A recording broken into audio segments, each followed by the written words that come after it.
Your birthday is coming up. Someone asks how you're going to celebrate, and you say something that, for some reason, throws everyone off. Nothing. It's just another day. And suddenly people start looking at you differently. Your friends think you're being negative. Your family assumes you're in a bad mood. And society seems to decide that if there's no cake, no candles, no smiling photos, then something must be wrong with you.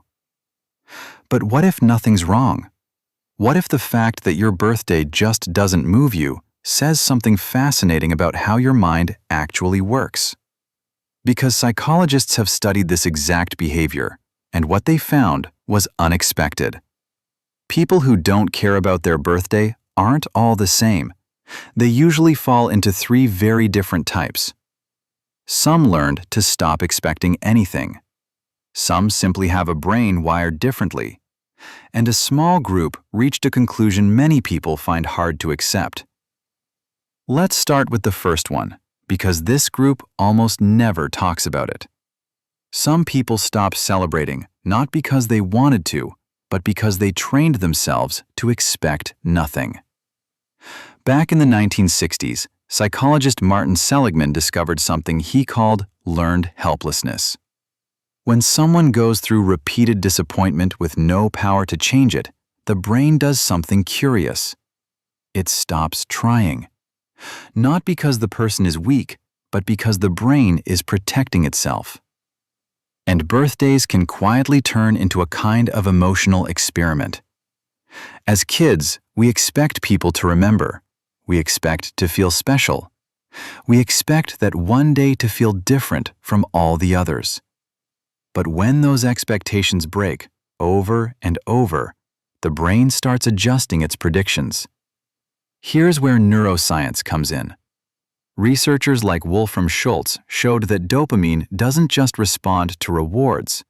It responds to the gap between what you expected and what actually happened. If you expect something good and it comes, dopamine rises. But if you expect something and it never arrives, the drop is even sharper. So over time, the brain learns something simple. It's safer to expect nothing at all. So when someone shrugs and says, "It's just another day," sometimes that's not indifference, it's protection. Emotional armor built quietly, one letdown at a time. But not everyone who ignores their birthday is carrying old wounds. There's a completely different group. Some people honestly just forget. Not because they're sad, not because they're avoiding anything. Their mind is simply somewhere else. Psychologists call this time blindness. It's common in people who live deep inside their work, their ideas, their projects. When your mind is locked onto building something, dates lose their grip. The days blur.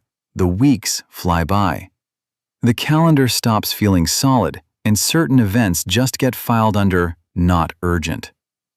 It's not a lack of self-love. Your mind is just carrying too much at once. But there's a third group, and this one might be the most interesting of all. These people don't forget. They don't avoid it out of pain. They just don't need it. They've watched the whole ritual and quietly arrived at a single conclusion. They don't need any of it to feel good. Researchers Deci and Ryan, the minds behind self-determination theory, spent decades studying what actually makes people happy. And they found something telling. People with the strongest well-being don't lean on outside events to feel okay about themselves. Their worth comes from the inside. Not from a date, not from a party. So if your birthday just doesn't matter to you, ask yourself honestly, is it freedom or is it fear? Only you know. But the fact that you're even reflecting on it already says a lot. Maybe real self-love doesn't always look like a party. Maybe sometimes it looks quieter. Just accepting that one more day on the calendar is already enough.